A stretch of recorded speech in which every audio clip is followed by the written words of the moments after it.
everyone. Welcome back to Human Powered. I'm Jen Rubin, and I'm here with my co-host, Jessica Becker. Hi, I'm Jessica. And this week we're talking to Alexandria Delcourt, which I'm very excited about because I've known Alexandra when I used to produce The Moth. She co-hosted it with me or co-produced it with me for a while. She was one of the freelance producers I work with on Love Wisconsin. And Alexandra, you have like all these other things in your life. So why don't you introduce yourself before we get going? Hi, thanks for having me. Yeah, we have known each other for a while. We started doing the moth together in 2016, so it's been almost a decade. Yeah.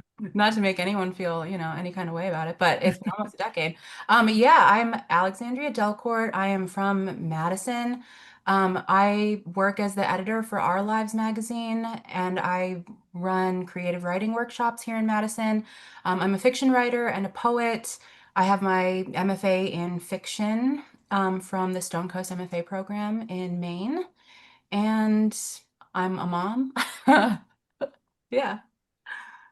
And if unless Facebook is lying to me, I think you also like are like a huge baker, right? Don't you like bake all kinds of stuff? I do. Yeah, I do that. Yeah. I So it's stress like, bake. yeah. Yeah. Well, so you're like a prolific baker at this moment then. Yeah. Right. Right. So my memory of how this timeline went, Alexandria, is during the pandemic, you had a baby, and so you stopped co-producing The Moth, and so then I got this job with Love Wisconsin, and I had a budget, and I was like, oh, I can hire freelance people, and I thought, well, let's see if Alexandria wants to do, to do some stories because I know how good you are at it, and so I think what maybe that was like 2021 or something. That sounds about right. Yeah, it was. I remember you sent me an email, and the first story that you asked me to produce was a student at one of the UW colleges who was running a D&D group. And I think it pinged in your mind because it was like, you used to work at a college. I think you play D&D. Like, are you interested in this? I was like, yeah, that was literally exactly all the things I like. So, and it was awesome. I loved doing it. Yeah, I think that's right. And then I think since then you've done some of my favorite stories, right? I know you did April Stone, who, Yeah. if Love Wisconsin hadn't been defunded, she was one of our 10 top stories of the 10 years of Love Wisconsin. And yeah, so what tell like let's talk from your end of it. Like how was it to go out and like talk to these really interesting people around the state and help shape their story? Honestly, it was one of my favorite things that I have done. I feel like, or as a freelancer, in this part of in this time in my life. I feel like the way that I tend to approach people and the way that I tend to approach just thinking about things in my life, and I'm sure that a lot of this is just has to do with my, academic training and working at the Moth for so long, but it always comes down to stories for me. It's like you're hearing people talk about themselves and their lives, and it's just the way that I'm used to framing things now is always, oh, that fits nicely into a narrative. I think that I have gotten to a point now in just the way that I like thinking about things and interpreting things in the world and understanding how to make a meaning out of things and take context from the things that I experience, that I naturally like to put things into nice little packages and nice little stories. And so I like to get into conversation with people, hear about the things they're talking about, let them kind of ramble, and then I like to be the one to say, here's what I just heard you say. And then we work together to be like, here's the story. What do you think about this? Does this ring true to you? And I thought it was just such a fun and enriching process that just makes you feel close to people. It makes people realize things about themselves, you know. It makes people feel good. It makes them see themselves in a new way. And I always just thought it was so fulfilling. It was such fulfilling work to do. And I thank you Yeah. for that. It was such an amazing opportunity. Yeah, it was a good run. Yeah, you had a good run. We've been talking to people about storytelling on Human Powered in the last couple of weeks, and um, that there's a lot of ways that stories impact people. And I don't know if you have an example or even if one of those stories or any that you did for Love Wisconsin or anything you've done, like you can share how you feel like or why stories matter in the broader context. Yeah, absolutely. I mean, yeah, this is one of those things actually, this is a conversation I love having with people. I this Okay, this is going to sound really nerdy and I'll keep this part of it short, but you know, in terms of creative writing, I consider myself to be very staunchly a structuralist. And for me, it always comes down to if you can structure a good narrative, you can say anything you want to say. And so, you know, like when I'm teaching students or when I'm talking about this, it always comes down to the fact that people are always experiencing a million things around them in a million contexts, in a million different spaces in their lives and parts of their brains and visually in every different aspect of their life. But when you sit down to tell someone about something that happened to you, the only parts, the only pieces of those million things that should make it into the story are the ones that affected that particular nugget that they're trying to tell you about, right? And so if you were to change, you know, which of the million things you added to that story, you could completely change the meaning of that story. And so the way that you frame the way you think about things or the way that you include or exclude certain parts of your life, certain people in your life in the way that you talk about yourself or frame events in your life can I think fully have a huge impact on the way you think about the world and the way you think about yourself, and the way you present yourself to people and the way you understand those around you. I mean, I think it's, you know, at the risk of sounding hyperbolic, kind of everything, you know, Yeah. it really is everything.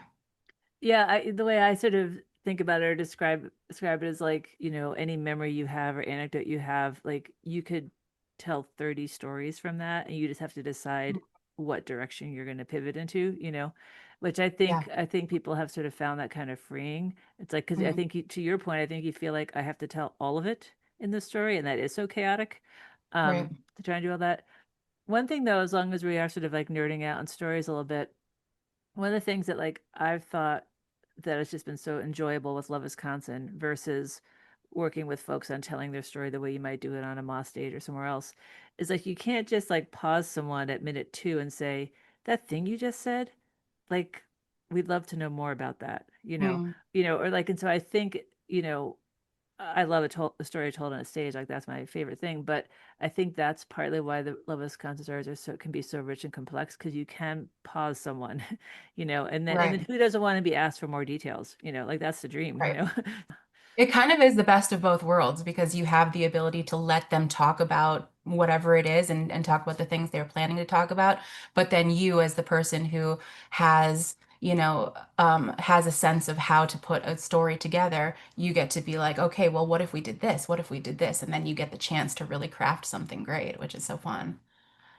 I'm So, not even sure the extent to which readers of Love Wisconsin realize how much a story is crafted. And um, that's sort of something that Jen did a good job of bringing more to the foreground, I think. And the years that she was producing Love Wisconsin is actually acknowledging, that someone like yourself was part of the process of shaping that story. But for the reader, it's so nice because you're actually hearing almost directly from the person, right? So you feel like you know them, but there is that element of production that's there that really that public humanities, right? Like that's the gift. That's why it's different than just sitting at a table with someone and letting them go on long-winded, right? It's been packaged, as you said, in a way, and that kind of gets at.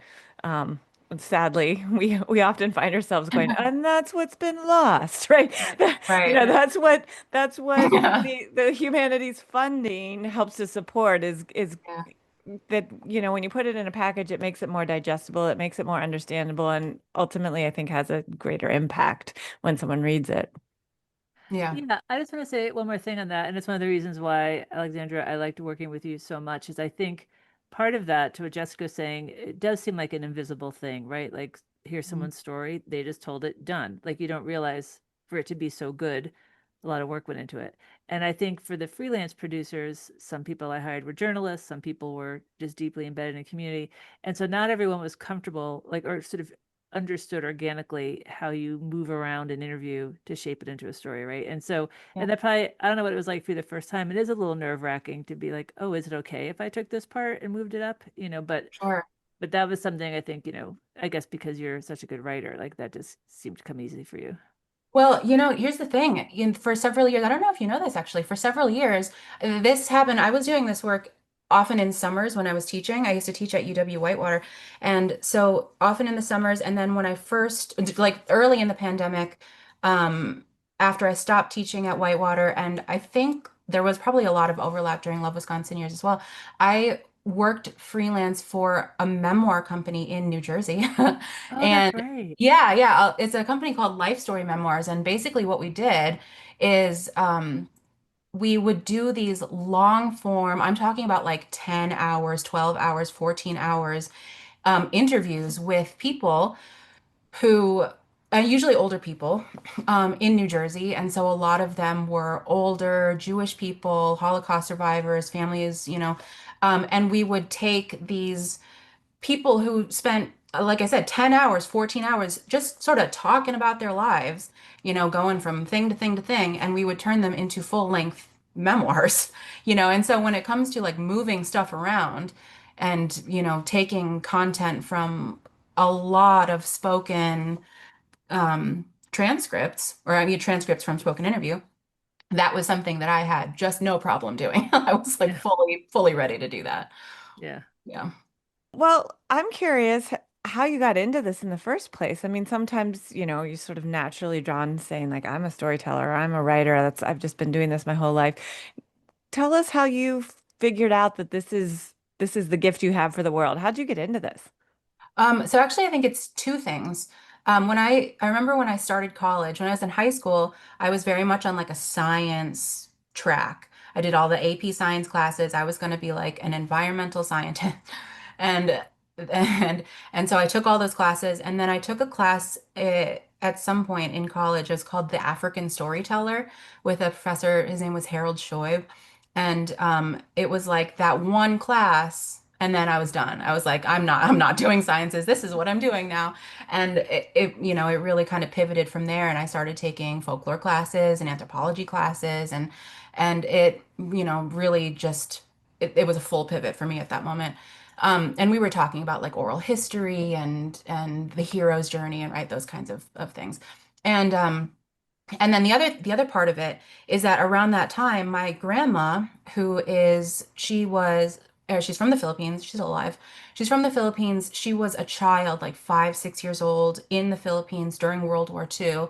And she kind of went on this not quest, but she started this project where she started writing down just like stuff about her family and what she could remember about her parents and her grandparents. And she called it her book, but it was like about 15 pages of stuff that she could remember. But it was this incredible story about her father, you know, being in the Bataan Death March. I don't know if you know what that is, and surviving, and her mother running across minefields with little kids on her back, and a lot of really interesting family dynamics from before that with her mother being kind of the closest word that we can come up with is kind of like a concubine in her grandfather's house, and just like really interesting family dynamics like that. And I read it and was so kind of enamored by the interesting story of it, and I thought to myself, well, like someday, like I'm gonna write that book. Like that's such a cool book. And so it is has been something that has kind of been a goal forever. you know Yeah. yeah, Mhm. Have you written that book? I'm working on it. All right. I can't wait to read that. Yeah, Yeah. Yeah. Yeah. I do feel like, at least my experience with writing is sometimes you have to write other books until you get to the book that's yeah. the most important one to you, Well, I'll because tell you. you want to do it justice. Exactly. I did. I started writing it. I wrote about 60,000 words of it when I was in grad school. And, it's such that book is so full of nuance and like really adult emotion. And I was, 23 or whatever, and I wasn't doing it right, and I wasn't doing it justice. So I put it away for a long time. And because I remember reading The Poisonwood Bible by Barbara Kingsolver. And in the introduction to that book, she said something like, "It took me 25 years to write this book, and I tried writing it when I was younger, and I realized that I wasn't mature enough to do it. And so I put it away, and I came back to it. And at the time, it was one of the best books that I'd ever read. And I remembered that she said that. So I was like, that's what I need to do. I was like, I know that Yeah. yeah. Yeah, I was reading something that I think she's like one of these writers that everybody turns to about advice. I think there's a book called Bird by Bird or something. Is it Annie Lamott? And she Yeah. says, yeah, like, as soulfully and as carefully as you can. And I do think you have to have some level of maturity to write about your own family Yeah. soulfully and carefully, right? Yeah. Yeah. Yeah.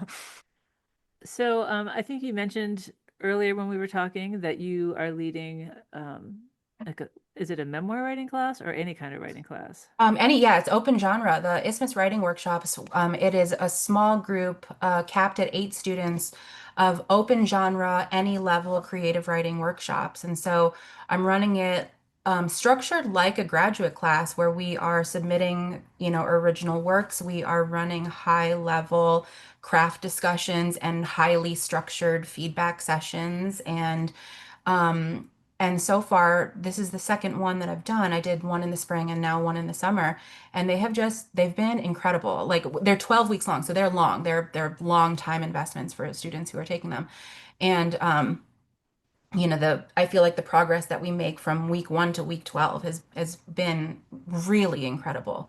People come in really not having much experience, no formal training, certainly, and they come out with these deep discussions about like, yeah, well, I'm not sure I understand the character's motivations, or right, like these things that are, high level ways of thinking about how to structure narratives and how to craft beautiful prose. And I'm like so happy with progress that we've been making. It's so fun. You do get to know people on a really deep level, because when people sign up for something like that, usually it's because they're working on a project that they're passionate about. It's something personal.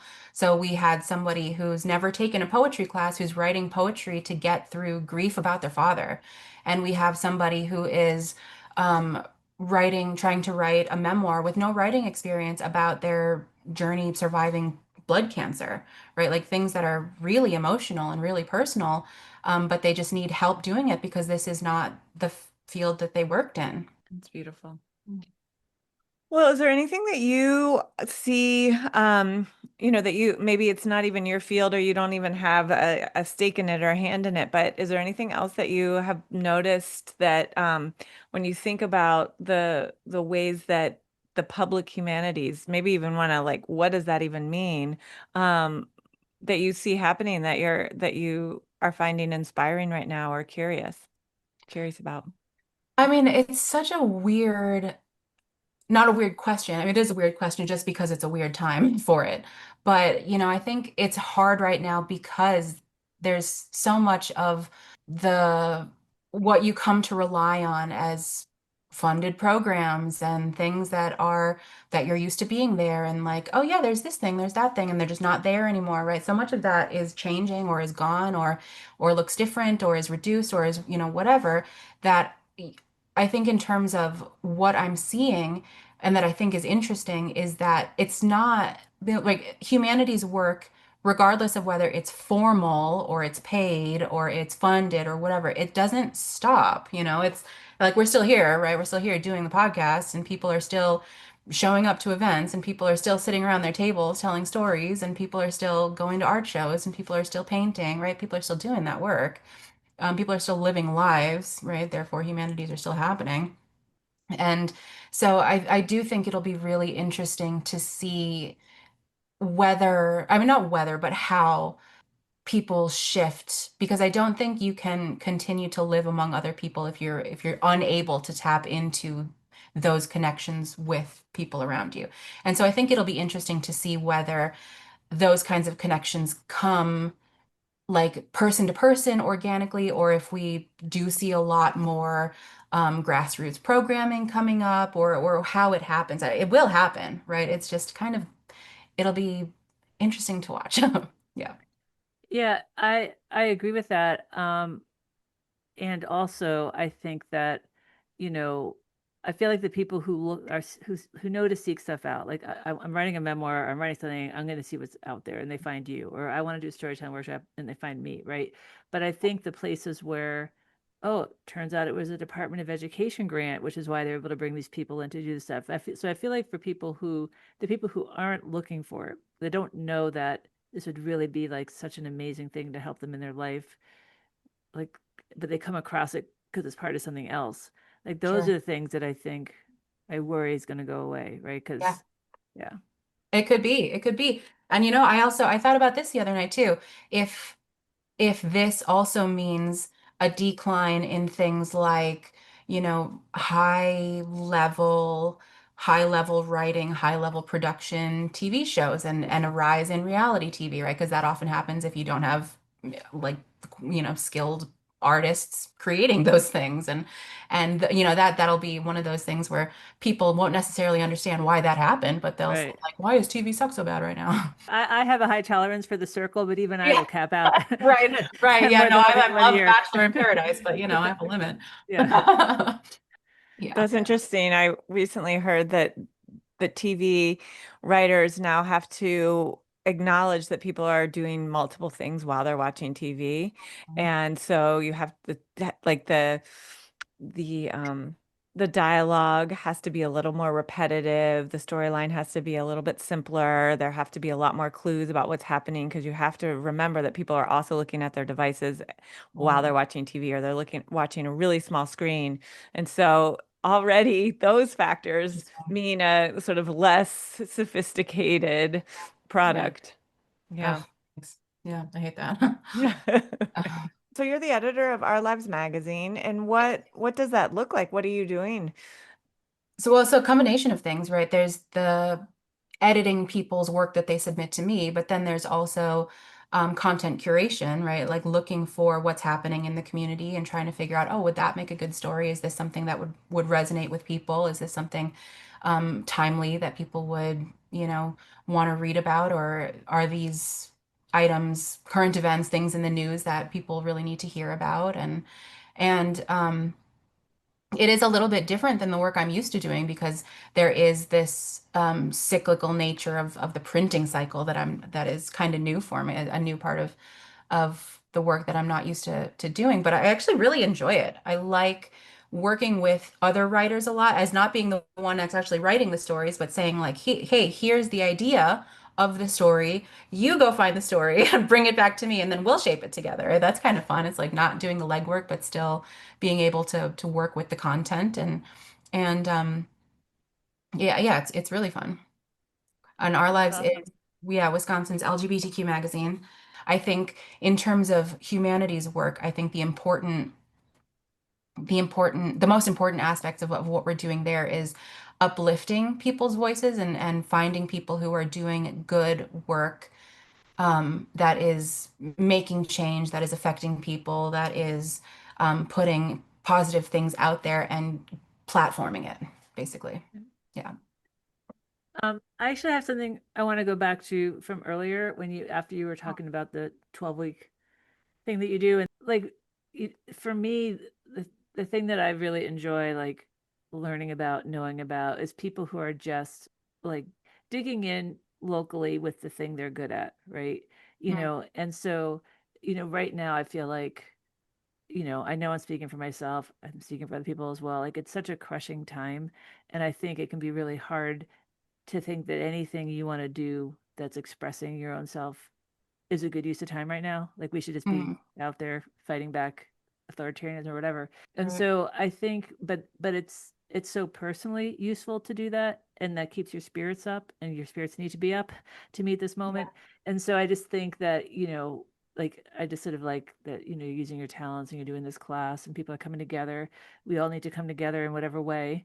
It just feels like a really powerful thing in this moment to like work with folks and help them tell their own stories. No, that's true. I mean, in a situation where things start to feel really desperate, it can start to, I think a lot of people, their inclination is to buckle down and do their work and save their money and sort of move in the direction of what they want you to do ultimately, which is to be the cog and to be a, quote unquote productive member of society and do your job and bring home your paycheck and pay your taxes and, go home and shut up. And I think there is a lot of power, and it is in its own way, right? Its own form of protest and its own form of standing up to go out there and find people and to write stories and to do your paintings or to make your music or, do your garden or do whatever the thing that is not that. Yeah. Yeah. That was really yeah, it's kind of refreshing, and I like hearing it because it's just nice to know that, we're just keeping on doing our thing and giving our goodness into the world. So thank you for you doing that. It's nice to Of meet you course. here. Thank you guys so much for having me. This is so fun. Yeah, it was fun to talk to you. Thank you so much for being with us this afternoon. It's been a delight. Well, Jen, that was really nice. I had never met Alexandria before, and I'm glad you invited her. I really enjoyed that. Yeah, it's fun to talk to her. I mean, I feel like there's these people that in like certain working aspects of your life, but like you never really sit down and have a long conversation about, why you do the work, how you think about the work. So I enjoyed it too. Yeah, really lovely. And good to know that she's got students who are working hard on how to craft their own stories, and that there's, as she said, people are doing the things and putting their goodness into the world. So that's lovely to hear. We'll be back in 2 weeks with another episode, and we'll drop a link in the notes so you can read a couple of the Love Wisconsin stories that we referenced, The Dungeons and Dragons and April Stones, both great stories. And yeah, tune in, share it. If you enjoyed this story, share it with people. And yeah, thanks again to Chrissy Widmeyer for all of the amazing editing that she does. Believe us, we don't sound this good from the beginning. So Chrissy helps. Thanks so much for being here. Yep. And see you next time.